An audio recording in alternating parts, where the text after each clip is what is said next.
Spring, 1945. The Third Reich is a kingdom of ash and ruins.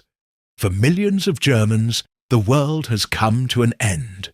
For a small group of captured German Red Cross nurses, the worst is yet to come. They have fallen into the hands of the Americans. For years, they have been told stories. Dark, terrifying stories of what the enemy does to German women. As they are marched towards a prison camp, they expect brutality. They expect humiliation. They expect the absolute worst of humanity. But what they found on their first day inside an American POW camp was so profoundly different, so shocking, that it would shatter their entire worldview. This is the story of what happens when the monster you are taught to fear looks you in the eye and shows you kindness. To understand the shock these women felt, you must first understand the world they came from. By 1945, Germany was not just a country losing a war. It was a society in the midst of a total nervous breakdown. The Nazi propaganda machine, run by Joseph Goebbels, had been working for years to paint a horrifying picture of the advancing Allies. They told the German people that the Soviets were bedeebed sheer barbaric Bolshevik hordes, and that the Americans were gangshit. Gangsters and degenerates who would inflict unspeakable horrors upon civilians, especially women. This wasn't just background noise. It was the air the German people breathed. They were told that surrender was worse than death. This relentless campaign of fear had a specific goal: to inspire fanatical, last-ditch resistance and to prevent mass surrenders. For the hundreds of thousands of women serving as nurses, communication specialists and auxiliary personnel with the German military, this propaganda was a constant, terrifying companion. They truly believed that capture was a fate worse than any battlefield wound they had ever treated. Let's call our main character Hannah. She is a composite of the real women who told this story. Hannah is 22 years old. She isn't a soldier. She is a DRK Schwester, a sister of the German Red Cross. She joined not out of political fanaticism, but out of a sense of duty, a desire to help, to heal. She has spent the last 2 years of the war in field hospitals just behind the front lines. She has seen more death and suffering than most soldiers ever would. She has learned to be stoic, professional, and to bury her fear deep inside. In April of 1945, Hannah's field hospital is overrun during the chaos of the Ruhr Pocket collapse. One moment, she is tending to a wounded soldier. The next, the building is surrounded. The doors burst open, and standing there are not the familiar grey uniforms of the Wehrmacht, but the olive drab of the Americans. The soldiers are huge, much bigger than they looked in the propaganda films. They carry strange-looking rifles and speak a language that sounds harsh and guttural to her terrified ears. Hannah and about a dozen other nurses are taken prisoner. The initial capture is rough and impersonal. They are treated not as women, but as part of a defeated army. They are searched, their few personal belongings are inspected, and they are herded onto the back of a canvas-covered truck.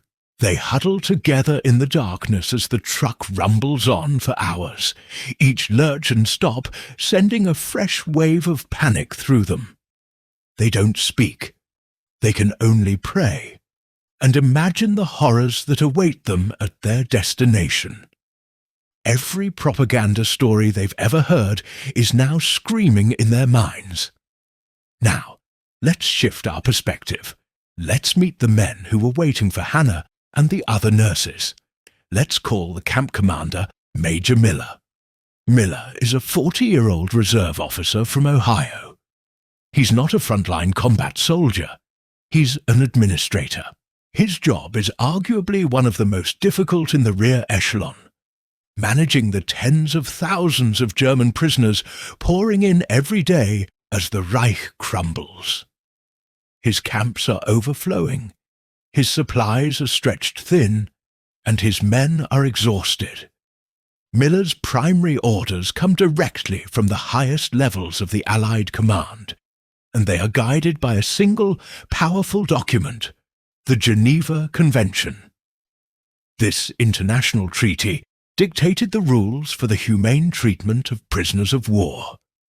It wasn't just a suggestion. It was a strict order. The Americans followed it for both moral reasons and practical ones. They knew that if word got back that they were mistreating German prisoners, the Germans would likely retaliate against the thousands of captured American GIs being held in their own camps. One day, Miller receives a message that throws a wrench in his routine. A transport is on its way with a small group of female prisoners, Red Cross nurses. This is a rarity. While thousands of women served with the German military, relatively few were captured by the Americans on the Western Front. The standard barracks are filled with men. The standard procedures are all designed for male soldiers. Miller knows this first group of women will be a test case. He issues a series of specific orders to his men. Find a separate clean barracks for them. Ensure it has proper bedding. And prepare them a full, hot meal from the American mess hall rations. He stressed one thing above all. They were to be treated with absolute professional respect. No catcalls, no jokes, no intimidation. After what feels like an eternity, Hannah's truck grinds to a halt. The back flap is ripped open, and a gruff voice yells in broken German, "Raus! Schnell! Out! Quickly!" Shielding their eyes from the sudden painful sunlight, Hannah and the other women climb down, trembling. They stand in a small huddled group, their eyes wide with fear, expecting to be shoved and screamed at. In front of them stands a young American guard, a rifle slung over his shoulder. The guard looks at the group of frightened women, and then he does something utterly unexpected. He doesn't shout. In a calm voice, he asks the one who seems to be in charge to follow him. The women, clinging to each other for support, are led not to a muddy field or a dark cell, but towards a clean, simple wooden barracks set apart from the others. An American officer is waiting at the door. He gives them a slight, formal nod. This is the first shock. The absence of shouting, the absence of overt aggression. The officer opens the door, and the women are guided inside. They stop dead in the doorway, unable to process what they are seeing. They had prepared themselves for a cold, concrete floor, for damp straw at best. Instead, they saw cots. Not just frames, but cots with actual mattresses. And on each mattress was a neatly folded blanket and a pillow. A real pillow. For women who had been sleeping on the ground or on hard-surfaced medical bunks for months, this simple sight was an unimaginable luxury. Hannah later wrote that she just stared, her mind struggling to reconcile this reality with her expectations. She saw a small stove in the corner for heat, and next to it, a bucket filled with coal. They were being given the means to be warm. One of the older nurses began to quietly weep, not from fear, but from a profound, overwhelming sense of relief and confusion. This was not the welcome of a barbarian. This was the welcome of a gentleman. Just as they were trying to absorb the shock of the clean barracks, the door opened again. An American soldier came in carrying a large, steaming container. He was followed by another carrying a stack of metal trays and cups. The women tensed again, wondering if this was some kind of trick. The soldier opened the container, and the room was filled with a smell that none of them had smelled in years. The rich, savoury aroma of hot food. It was a thick stew, filled with meat and vegetables. They were given a slice of soft white bread, not the hard black bread of the German rations. And most shocking of all, they were given cups of real coffee, hot and sweet with sugar. For the past year, most Germans had been drinking ersatz coffee made from roasted acorns or chicory. Real coffee with real sugar was a forgotten dream. One woman took a sip, and her eyes filled with tears. They ate in silence. Each bite was a revelation. It wasn't just food, it was a powerful message. Their propaganda had told them they would be starved or worse. But here they were, prisoners of war, eating better than they had as free women in their own country for over a year. Hannah looked around at her fellow nurses.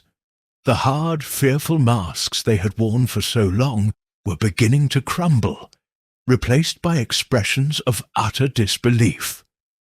One of them whispered, so quietly the others could barely hear it, "They are treating us like queens." That first day was just the beginning. The humane treatment continued. This small act of following the rules, of providing basic human dignity, a warm bed, a hot meal, did more to defeat the Nazi ideology in the minds of these women than any bomb or bullet ever could. It forced them to ask a terrible question. If our leaders lied to us about this, what else did they lie about? This is the quiet, often overlooked power of compassion in conflict.